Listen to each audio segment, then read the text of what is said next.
This is ATL Day Ones, part of Locked On Sports Atlanta. And it starts now.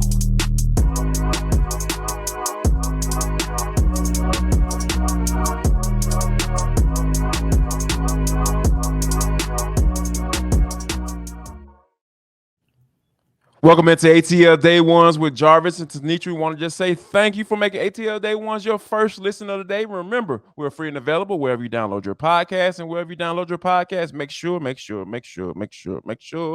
you leave us a 5-star review. We really appreciate you for that in advance. Now, for all the folks who don't know, we are on Amazon and Roku. I downloaded our Locked On Sports Atlanta app on my Amazon TV the other day, and it looks good. If you want to check out how good we look on your television, go ahead and check us out on Amazon and Roku. Really appreciate you for that. Now, Deion Jones is no longer at Atlanta Falcons. Jerome Boger can't come to Atlanta anymore. And last but not least, Prime is getting into it with other coaches who played in the NFL and Atlanta Hawks going back to the Eastern Conference Finals. Woo, that's for the culture. But first, we got to talk about Deion Jones. He gets traded to the Cleveland Browns last night. We found this out last night after we had just got done doing Sports Extra with 11 Live with a friend of the show, Maria Martin. Yes. That the Falcons get a 6th-round pick and they trade Deion Jones and a 7th-round pick to the Cleveland Browns. The Browns get some help at middle linebacker, and the Falcons do what we thought they were going to do for the past few months. And Deion Jones is no longer an Atlanta Falcon. Yeah, it's kind of odd because you're really down to Grady Jarrett and Jake Matthews from that era of guys who went to the Super Bowl. And it's interesting because when you think about it, Grady's the perfect person on that Falcons defense to still be a bridge from that era and a bridge to this new era. And unfortunately for Deion, whether you saw it on the field, which it makes sense because that era was fast and physical, the Dan Quinn, if you will, era, and the Dean Pease, Arthur Smith era is more about physicality with some speed mixed in. It just made perfect sense. Now, we don't know, at least today, if there were any other internal issues, because we've always heard rumblings about that as well. Could he mix with the team inside and out? But ultimately speaking, I just think the number one reason was his body type, his style, his talent just did not fit the scheme of what Dean Pease was looking to do. And to be honest with you, a lot of times when teams, like regime changes, you start looking at guys' contracts, obviously.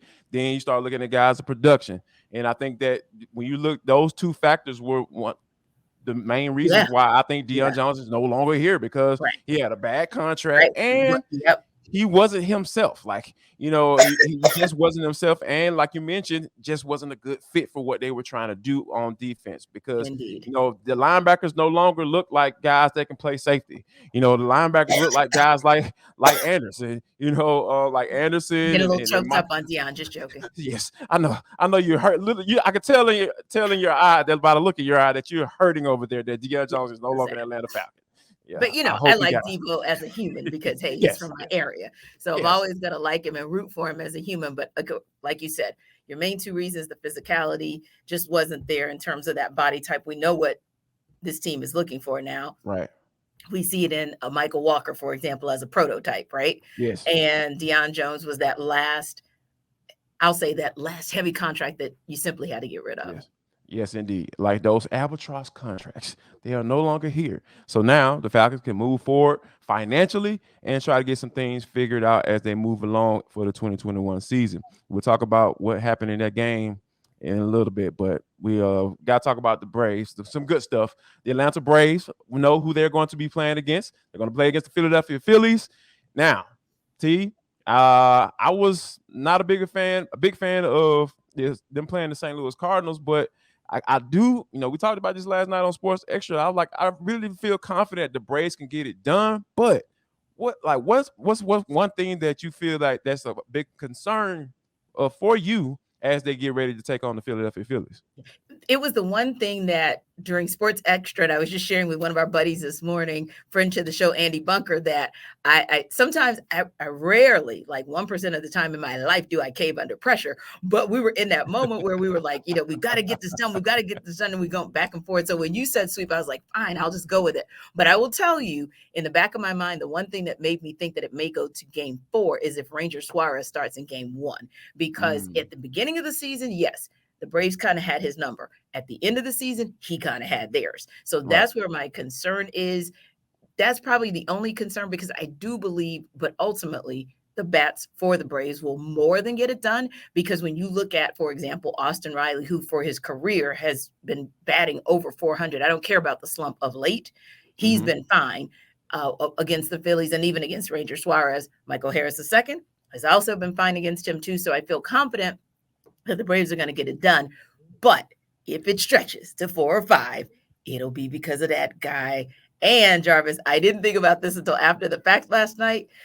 You know how we do with those darn businessman specials, and that's an afternoon game for game 1. Oh, just saying. gosh. Yes, that's I have to say that's one of my concerns. Like, I have two strong ones, but that one is definitely the first one, because the Braves just haven't played well when it comes to the businessman special, and I think that has to be a concern, because it's something mentally when the Braves have to change up their routine, right? Because it used to, the first pitch being around 7:05, 7:15, that 7:30 range. And baseball players are routine guys, more so than I think than any other professional athlete. So when that gets thrown off, that's when you start to think about things changing up from a mental standpoint. So I think that if the Braves can get past that part, and if they can keep that dude Bryce Harper, because he was hitting moonshots in that first series against the Cardinals. I was like, oh my gosh,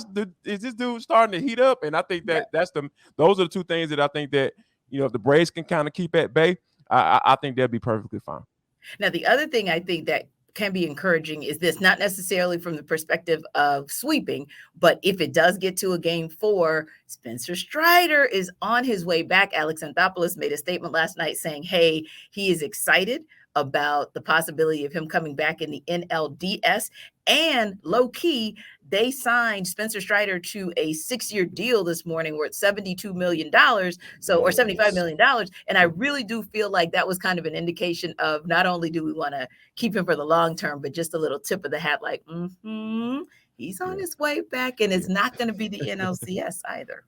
Yeah, I'm super excited about Spencer Strider, because I can't wait to see that style of pitching that he brings to the table. I want to see that in the playoffs, because that is like a younger version of a Max Scherzer.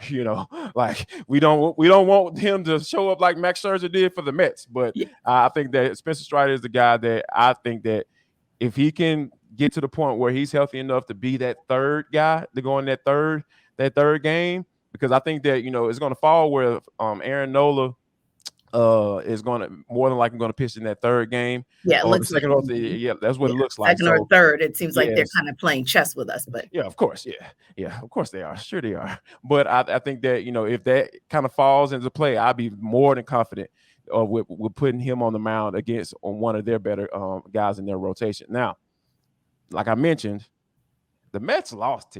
Like they met it.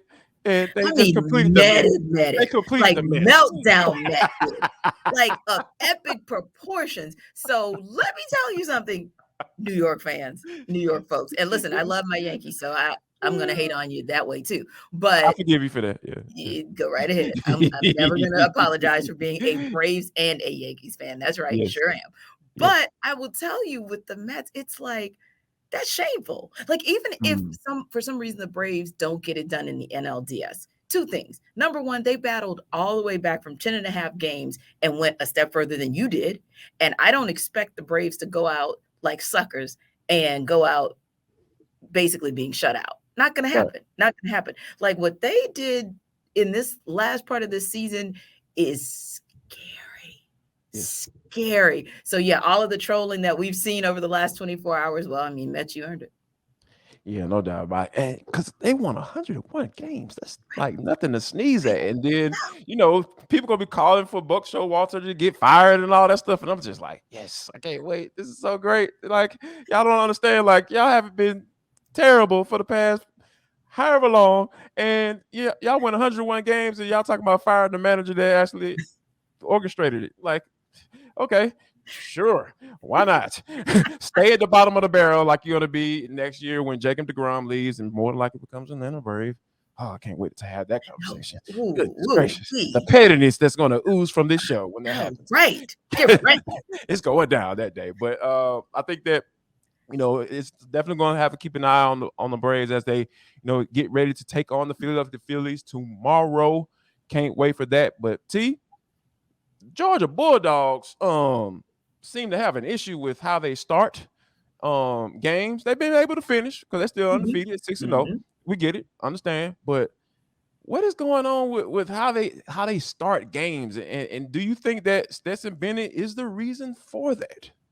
Yeah, I think that at the end of the day, he's a part of it. But some of it is you may have to do a little bit more creative scheming because just like with anything, as teams get better and as you're the champion, you got a target on your back. So the teams that target you are going to start targeting for your weakest point. And unfortunately, no offense, Stetson Bennett, but you are kind of the weakest link, except for maybe your O-line. But your O-line's getting stronger and you're getting closer to saying, okay, this is our starting five. So if they're good, your running back game just got a boost from two, I will say newbies just in terms of Brandon Robinson and Dejon Edwards getting more touches, right? So if those key points in your tight end room has been tight from day one, your receiver room pretty solid as well. So that leaves one spot, and that's yours. But I hope, Jarvis, between Todd Monken and Stetson Bennett, they'll take these two tune-ups with Vanderbilt and Florida and get right, because you cannot go to Rocky Top and expect to start this slowly, especially with them having the pass defense that they have, and think that you're going to continue down the road of undefeated on your way to meeting Alabama potentially in that SEC title game. Yeah, obviously, final score for the game was 42-10, and the Bulldogs end up going ahead and dominating that bad boy. But I think that, like you mentioned, there are some things that they definitely need to fine tune as they get ready to go into. Have a couple tune-up games, like you mentioned, and I think Florida may be a little bit more of a contest than people may assume. But like you said, you got the Tennessees and the Kentuckys of the world coming, and I think that those teams are going to be going for your neck and trying to get you that L. Speaking of going for your neck, how about you go for some money and try out betonline.net, because that is where the game starts for you. If you're trying to get some money, you're trying to get somewhere in life, you're trying to say, you know what, I want to go to the fastest and easiest way to check in on all your betting needs. And I want to figure out where I can get my favorite sports and events at the #1 online source for odds, lines, and games. That's where I want to go. That's where I want to be. Now, if you're trying to figure out what that over-under is for the Atlanta Hawks, because they're coming off some preseason games and they are looking really good. So guess what? Go to betonline.net right now, because it's your #1 online source and for all your sports wagering information, live in-game betting, scores, and podcasts. You can get a podcast on whether or not how you're going to make some money, whether or not you're going to make that call on that over under against the Braves when they play the Philadelphia Phillies. You got the MLB playoffs coming up, so go ahead and get all the information you need so you can make a good decision. I want you to go ahead to bet online today, or use your mobile device to learn more about the action happening today, because Bet Online is where the game starts. So Jarvis, Dirty Bird Nation, Falcons fans, everyone who watched that game yesterday between the Falcons and Bucks, 2 minutes and 56 seconds left on the clock, is traumatized, right? Yes, of but course. There is a fan base who, depending on how you look at it, could be traumatized or could be relieved, and that is right down the NFC South, right down the road. Carolina Panthers announced just moments ago that they have let Matt Rule go after he started this season 1-4. So listen, Falcons fans, that was a rough game for us, and we'll talk about it a little bit in a moment. But hey, Jarvis, it could be worse. You could be a part of Panthers Nation right now with not just your coach, hitting the door with Steve Wilkes taking over as interim, but you got problems under center and just about problems everywhere across that entire organization. You know what? They had problems when they traded for Baker Mayfield. How about that? Like that was an absolute horrible decision, and I think that was what ultimately cost Matt Rule his job, because you traded for Sam Darnold and then you traded for Baker Mayfield. Yes. Like, you don't have an alpha quarterback, sir. Sorry. Go back to college. Yes. Have a good nice day. Exactly. And your GM needs to go along with you. But on this end, it is not the 2-3 record that is the Falcons' record is not so much just at the hands of the head coach, not by a long shot, especially with what we saw yesterday. Now, Jarvis, let's run it back for the positive real quick. Look at the beginning of that game. They're down 21 points. And it was one of those where it was this crazy shift, right? At the end of the first half, where the Falcons could have gotten 3 points. Instead, Younghoe Koo misses the field goal, and then the points go in the other direction, right? Right. So, and then it just kind of swings. And then all of a sudden, the Falcons kind of woke up, right? And started getting the defense in particular, started getting these 3 and outs back to back to back. And then the running game woke up for the Falcons. And we're thinking, all right, Falcons might, they might be that team. So before we talk about why they are not that team, let me ask you realistically, once they got that first touchdown, did you think, okay, this Falcons team, the 2022 edition, can actually make a comeback? Yeah, I wholeheartedly believe it. And here's why: because Arthur Smith is a guy who makes adjustments. And I think that we have to kind of like start highlight that more, because we highlighted every time that Dan Quinn didn't make adjustments coming out of the half. So I think Arthur Smith deserves some credit when it comes to making the necessary adjustments, knowing what he's going up against and knowing what the Tampa Bay Buccaneers showed him in the first half, and saying, you know what, here's what we're going to do to combat what you guys showed us. And I think that, that's why you start seeing those quick screens, and you even had Cardell Hodge, drop one that could have been 6 right there. You know what I mean? Yeah. So I think all of those things kind of come into play as far as the type of things that you're seeing, what you're seeing, and then being able to make the necessary adjustments so you can take advantage of what you're seeing, and before they make another adjustment. So I think it was a nice chess match that I saw, between Arthur Smith and Todd Bowles. And I think that, that's some of the thing that is clearly a positive. And I think that that's what's going to help the Falcons not be out of games. Yes. Once they, as they move along through the 2022 season.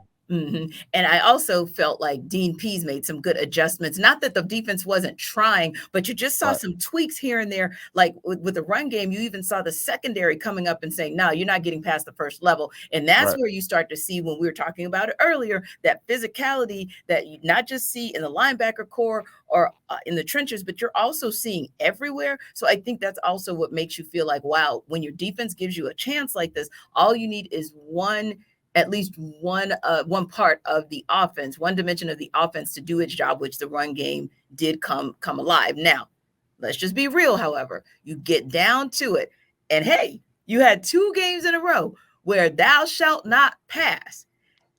Here's the third game. Thou ain't passing again. Game in a row. Like, come on. Yes. Grady Jarrett look at 97, man. Look at 97. I have called him my defensive MVP. So every time he does something like this, I'm excited. However, the opportunity to get a win, Jarvis, was taken from the Falcons. Like right there, taken from the Falcons. And not just that play, by the way, but let's just talk about that phantom AJ Terrell call. Like, I don't know what the heck that was either. So you talk about that, and do you really feel like either or both of those calls should have been made by the refs on that last drive, when we're really talking about a game and even a division lead on the line? Yeah, I mean, no, you don't make those calls, because they were phantom calls in my eyes. Like, I feel like it was a phantom call, because when you talk about the rule, the 5-yard rule, you can put your hands on the wide receiver for the 5-yard rule, right? And if the ball is thrown their way within those 5-yard rules, like you gotta be able to, then you can determine whether it gets a little gray area in there. You know what I'm saying? So as far as whether they deterred him from attempting to catch the ball, or it was just them going back and forth and you kind of letting them play. So but that wasn't the case for this particular play, because it was almost as if AJ Terrell heard, like, hey, I need to get my hands off him because he's getting ready to go upfield. And then he dropped his hands and he kind of got up underneath him and was kind of like following and trailing him. So I think that was perfect technique. You know, Arthur Smith talked about in the post-game presser, I got to coach guys better. Dude, there's no way you can coach that technique right there. Like, I've never been a DB coach in the NFL, but I darn sure know what they're supposed to be doing when it comes to the wide receivers releasing off the line and how you're supposed to, jam and make sure you get in that hip pocket of that wide receiver. I understand all of that. And that just wasn't the case. So not only do you not make the call because it's not a call, then you don't make that call in that moment because guess what? Those are you shifting the game on that particular, like, because that was on third down. That was a time opportunity for the Falcons to force the Bucks to punt in that particular situation. Then again. So then fast forward to the Grady Jarrett situation. Like, I don't even understand what you're asking the defensive lineman to do when it comes to the quarterback, because guess what? That we've seen before where a defensive lineman has kind of rolled and let the quarterback go, and then he ends up landing on his feet and making a play or extending the play or going to go get running for the first down or something like that. So what are you supposed to do? He embraced Tom Brady and rolled over with it and make sure he was on the ground and he didn't drop his weight on him or anything like that, which was some crap Jerome Boger tried to throw around there because he threw him. The dude landed on top of Grady Jarrett because Grady Jarrett hit the ground first. So how can you throw somebody? So it's just a lot of bull crap that that's coming out like after the fact, and I think that it's just truly unfortunate that not necessarily saying that the Falcons would have won the game, but they missed another opportunity to beat a team that hey, like you said, it was for the NFC, the top of the division, and the referees had they implemented themselves into the final outcome of that game, and that sucks. And I think there were several other plays in other games where the same technique was utilized that you saw in Grady Jarrett and no call. And then rightfully so. They didn't even sneeze. No, exactly. Kept it moving. Right. There wasn't a commentary, nothing. It was just a play. It was a great play. It was a sack. We move on. You drop yardage and we go on to the next down. But it'll be interesting to see kind of what comes out of this. I'm sure the NFL will on some level acknowledge that this was wrong, but the bottom line is the Falcons are still 2-3. And let's be honest, we all know that when you get in situations like this, where you're playing a Tom Brady, you're playing the Bucks, you have to make every play count. And you can't really get yourself to a point where you're in this situation where you're forced to be where a win is predicated on the last play or the last possession. So outside of those refs, where do you feel like the Falcons maybe could have tweaked something that could have put them in position to win as well? I think I mentioned it earlier, the Cardell Harris drop. Like, you got to catch that football. You got to do that because, like I said, that's potentially 6 points that you left off the board. And also, early on in the game when AJ Terrell had an opportunity to pick the ball off, those are game-changing plays that because at the end of the day, even though that you made that play, you don't know what's going to happen after that because the momentum is a B. Like, I don't care what nobody says. Like, it's hard to kind of quantify. It's hard to quantify momentum, but I know it when I see it. You know what I'm saying? So those are the type of plays against that team on the road, making those type of plays. Those are the type of plays that can change the game around. And like I said, it was just another missed opportunity, that they could have controlled because all the players talking about, well, we got control. Like, well, you can control making those plays when you need to, and not, and not making. And Elijah Wilkinson had 3 penalties. So those were some of the things that that the Falcons have to clean up because they played clean mostly. Probably one of the least penalized teams in the NFL. So those are the type of the things that, mental errors that you probably don't have yourself in those situations where the refs can kind of swing a game one way or the other. And if you make those plays and don't make those mental mistakes, during the game. So there definitely are several things that the Falcons could have done to not have themselves in that situation where the refs can swing it. But I do think though that it's good that they are in position to make those plays. Mm-hmm. But, when you're going up against a team like the Tom Brady and the Tampa Bay Buccaneers, you can't pass up the opportunity to take advantage of the things the gifts that they give, so to speak. If it's Christmas, you better unwrap that doggone gift and go on about your business, because you don't get those things too often, and oftentimes you end up on the other side of a gift that they received, and they received 2 big gifts in that final drive. Final segment of ATL Day Ones with Jarvis and Tenitra. We want to just say thank you for rocking with us throughout the entire show. We really appreciate you guys. We are up over 4,500 subscribers. Oh my goodness, we are on our way to 5,000. Really appreciate you guys for that. If you're listening or watching us and you have not subscribed or downloaded our podcast, wherever you get your podcast, what are you waiting on? Like you're just holding out on greatness. Like, that's what you're saying when you haven't done that. So, but yeah, go ahead and do that. But this is For the Culture. It is the intersection between sports, entertainment, and the culture. And sometimes we want to talk about, that's just how we get down on this show. Today is no different. Now, I'm trying to hold my excitement because, the Atlanta Hawks, they did their thing again in Abu Dhabi. They're on their way back, and they got another preseason matchup coming up here pretty soon. And just watching this team and what I've been waiting on to see from this team, which is kind of going to tell me where this team, how far they can go this year, is the development of DeAndre Hunter. And when I tell you, he is playing finals worthy type of situations when it comes to the balling on the court, I don't know, but it is so hard to hold back how I'm feeling about this team, because what I saw from DeAndre Hunter, I am super, super excited about. Yes.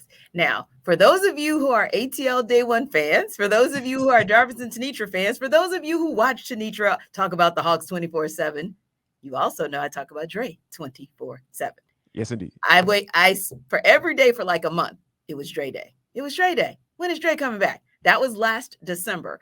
And he came back. We saw flashes. And then, of course, unfortunately, injury. That's always the biggest challenge for us with Dre. Mm-hmm. But I want to just give him the flowers that he deserves for keeping the Hawks in it for that one game that they won against the Heat. And even when in those other 4 games where they got smoked, unfortunately, but right. DeAndre Hunter was the constant in all of those games. When we saw a situation where Trae Young was being trapped and he wasn't able to even, get the ball across half court sometimes, there was Dre still doing his job when he needed to do it as a two-way player, right? So we saw this consistently in the postseason, and even going back to that play-in round, we saw it there as well in the last week or 2 of last season. So to me, Jarvis, it's a continuation of what we saw last year. But I do believe, to your point, now having someone like DeJounte Murray in the backcourt and having that 1-2 punch who can get that ball where DeAndre wants it, and somebody who can help complement him in terms of being that defensive presence, I think that DeAndre Hunter is really going to benefit from that. And I think something that we've talked about before as well, and that is all that the Hawks have done to pull in every one of the starting 5 and get them not only gelling, but also to get them to buy into Nate's philosophy, and then for Nate to buy into them. I think all of those things are going to show DeAndre Hunter to be the one that we've always thought he could be. Now, if his body will just cooperate with us for the most part for the season, it's going to be good things down there at State Farm Arena. No doubt about it. And there's going to be good things down in State Farm Arena. Not in State Farm Arena. Excuse me. They get to take on the Cleveland Cavaliers. Yeah, and they'll be traveling. Yeah, they'll be traveling. You're absolutely right. They're traveling up to Cleveland to take on Cleveland. Right. I'm glad you mentioned that, Jarvis, because that is a great point as well. You were talking about the tests and wanting to kind of see them test themselves against other teams. And we know the Cavs, even though there's no Colin Sexton now, it's now Donovan Mitchell. But ultimately speaking, that is a team that overall has given them some challenges throughout the time that they have had that young roster that just keeps going, and they'll get Allen back. Of course, he was injured towards the last part of the season, if you will, and I just feel like and Darius Garland, of course, is their other guy who could pose a challenge. So you're right, got one more test. I feel like one more test before we see the real deal next Wednesday. No doubt about it. Now, speaking of the real deal, y'all know how I feel about Deion Sanders in prime time and just how he's the greatest player to ever step on the field, regardless of position. Now, that's his version of Dre Day, guys. Right. That's my version of Dre Day. Yes, indeed. So, but I thought there was something that was very interesting that came across my timeline. Here's a video of I want to get your response, T. Here's a video of Deion Sanders walking up to the Eddie Robinson Jr., who is the head coach of Alabama State. No relation to Eddie Robinson himself, the man, the myth, the legend. And I thought it was very interesting how it all went down. And of course, that's our girl, Tiffany Green, on the call, friend to the show. Tiffany was so smooth, as always, very, very calm, just gave a tip of the hat, acknowledging what happened, and kind of moved on in the broadcast, and rightfully so, because at that point, you don't know exactly what all the details are. You're not sure what led up to it. Now, to your point, Jarvis, as time went on this weekend and people started flooding each other's timelines, we started getting different angles. We even found out there was the pregame kind of dust up that ruffled the Hornets' feathers. Of course. Coach Deion Sanders going through their team pregame. That's really not something that you see. You kind of stay on your sideline for pregame. You go to the, get the coin toss out of the way, and then we keep it pushing, right? Right.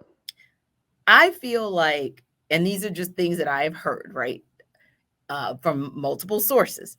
Mm-hmm. It's a challenge sometimes in the SWAC. It's like the good and the bad of it. So the good of it is we're actually having conversation about the SWAC. They're actually getting the recognition that they deserve on TV because that conference is playing some good football. The bad part is, and that's because of Deion Sanders, the bad part is the SWAC is getting attention for what they're not doing. And Deion Sanders is also a part of that equation. So listen, you get the good with the bad, okay? Coach Prime is the guy. Coach Deion Sanders is the guy who got the 26-12 victory for the Jackson State Tigers. Right. Prime is the guy who went through the Alabama State football team pregame and then tried to act like nothing had happened post-game and expected to get that same, energy. No. Right. You're going to get the energy Eddie Robinson gave you because guess where he's from? The NO. And back home, you get it how you live. So that's why you got that energy from Eddie Robinson. I'm not excusing it. I'm just trying to explain why you got it.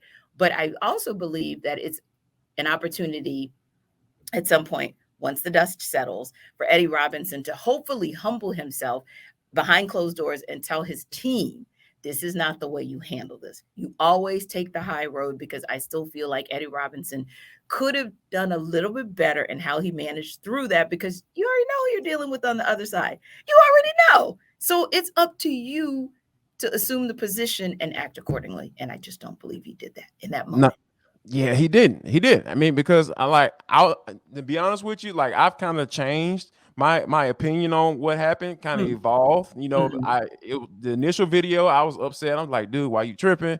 And then, like we found out about him walking through the things. I kind of get that. I understand that. Yeah. But my thing was, and I heard the coach talk about it I heard Coach Robinson talk about it after the game, and I was just like, I got a little bit more of understanding. But the part where it just really made me get off, and I was just like, nah, dude, you need to do there's some personal feelings there. Is when he talked about, I pray that Prime doesn't take a Power 5 job next year and he's back coaching in the Jackson State because I just hope that he is. And I'm just like, dude, stop. Yeah, you don't. Like the hater fluid, the haterade is coming out of your pores, dude. Yes. Like you played in NFL too, so why you tripping? I don't understand. Like you played in the league too, so and you were pretty successful. Not a level to as my boy, you know what I'm saying? But you have credentials as well. So I think you need to hold yourself accountable. You need to hold yourself to a higher standard than that. Because that ain't it. Like, because you're bringing unnecessary attention to, because I know some Alabama State alum that are really starving for that program to get back to where it used to be. And that's not a representation of what they want to be put out there, because there are a lot of eyeballs on the SWAC because of what Prime is doing at Jackson State. And then when those eyeballs see stuff like that, you don't want them turning off, because at the end of the day, the only way HBCUs are going to get to a place where we want them to be, meaning HBCU alum, is that we're going to have to get these TV contracts. Agreed. Because at the end of the day, that's it. we're going to have to get some of these TV contracts, and we're not to that level of Power 5, but we have every conference that HBCU related has their own TV contract with whoever. And I think that's the goal. That should be the goal, because with TV contracts come money. Yeah. When what comes money comes better facilities, more being able to recruit more and go out and get a different type of athlete. And I think all those things come into play. But when you have people looking at you, when the eyes, we know how we are, T. We're held to a different standard anyway. Yeah. We know that. And I think that you have to hold yourself to that standard to even more when you're a head coach of a football team and you're trying to establish a culture down there at Alabama State. You do, because yes, at all times, unfortunately, right, wrong, or indifferent, you are representing for the masses as an African-American coach coaching in a Black college football setting. So again, my hope is that once the dust settles in a day or two, the next press conference, because today is the day that the SWAC coaches get together for their weekly coaches call, but maybe in a day or two, when you're in a more of a one-on-one situation with those who are on the beat covering Alabama State each and every day, we'll hear a little bit of a different tone and a little bit of a different timbre, because you got to remember, whether it's Coach Eddie Robinson or any other coach on that beat, whether you like him personally or professionally, the reason that the SWAC is able to eat like it is, those last 2 years, are because of Coach Deion Sanders. So speaking of eating, we cannot wait to talk tomorrow about how the Braves can hopefully eat and get it done in game 1 of the NLDS. Man, are we ready to rock and roll with that tomorrow. We'll go more into depth and detail about the Falcons, kind of break that game down a little bit more for you as they start to reset and get prepared for the 49ers. And of course, anything else is going on in the sports landscape of Atlanta, we will bring it to you each and every day. And not just here on YouTube and not just wherever you get your podcast, but also on Amazon Fire and Roku, because, hey, we've pulled up there too as the Locked On Sports Atlanta Network. So for Jarvis, Tenitra, we are here for you guys. Don't have PTSD for sports. No ATL PTSD for sports, because guess what? The Mets met it. Have a great day. I'll come back now, you hear?